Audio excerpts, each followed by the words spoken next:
Hi guys, I hope you're well.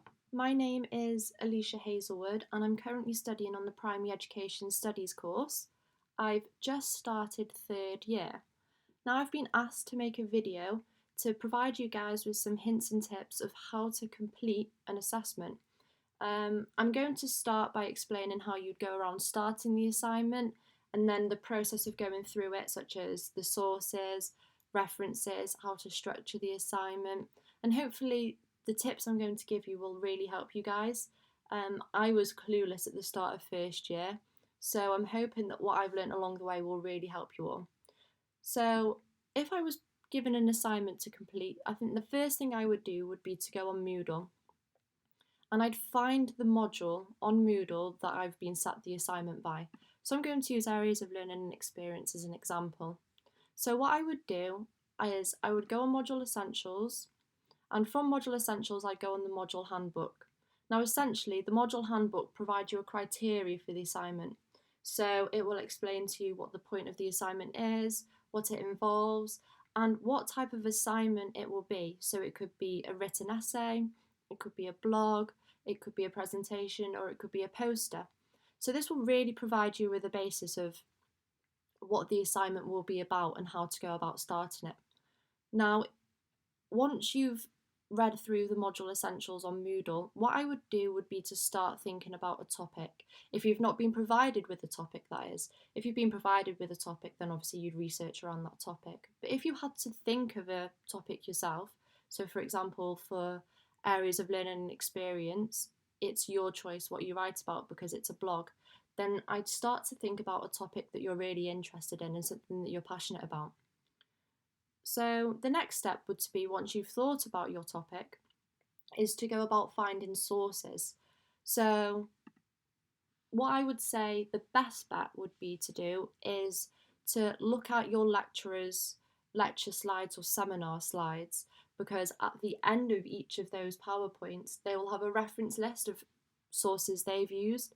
So I would say that's the first port of call to find a reference. Now, if you can't find anything on their lecture slides because you thought of a different topic, then the first thing I would do essentially would be to come on Moodle and to go to the resources section.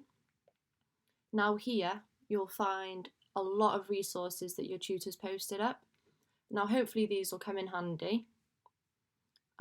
And essentially you can just select one. So let's say I want to look at creativity in primary schools. So what you do is you'd read through it, and if you find it a really good, interesting article or book, then what I would do personally is I'd then go to the end of the article and I'd look at the references that they've used within their article, because the chances are you'll find a lot of good resources from the reference list that you can then go on to progress to start your assignment. If you're still struggling by using Moodle, then MetaSearch is another good way to find some resources. Here you can just type in, so like I'd be looking at creativity. Let's look at creativity in primary schools. And essentially a lot of resources, well, they should come up for you. Now you can filter these by saying, normally they have to be peer reviewed. You can also filter by the date. So normally a book that you use has to be published within the last 10 years. So you're looking at books no older than 2010 essentially. And you can also filter by author. And another good way to find resources, I would say, would be Google Scholar. Now, I had no idea about Google Scholar when I first started university, and I didn't use it at all in my first year. So for second year, Google Scholar's been a bit of a lifesaver. So again, you can just use the search bar to look what you're looking to search for what you want. Again, you can filter by the year. And you get a range of options, so they could be books or they could be PDF folders. One tip I would give you guys would be never use Wikipedia or things like Mumsnet. They're not reliable sources at all. They're not credible. People can edit those, and they're also personal opinions. So moving on now to referencing, because this is another essential part of completing an assignment, There's a few different ways you can reference. I really struggled at the start with my referencing. I just couldn't understand it whatsoever. And it took me a while actually to perfect it. So I've created a bit of a PowerPoint for you here. So the first slide shows an example of a book with just one author, and I've given you some guidance on how you would reference that book. And then the in-text citation for this particular reference would be Alexander 2001. So this is this is the reference that goes inside your written work. I couldn't find an example, of a book with just two authors. So, say for instance, if this book had two authors, the in-text citation would be the two surnames with the year. Again, here we've got a book with two or more authors and how you would reference it. Take notice of the commas and the full stops in certain places. And then I've got an example here of how you would reference a journal article. Again, because it's slightly different to referencing a book, there's a few changes, such as the title isn't in italics, but the name of the journal is in italics. You've got to also add issue numbers and volume numbers. And then I've also got an example here of a website and how to reference a website. All of these slides have the in-text citations at the bottom for you, of just an example of how you'd include that in your essay.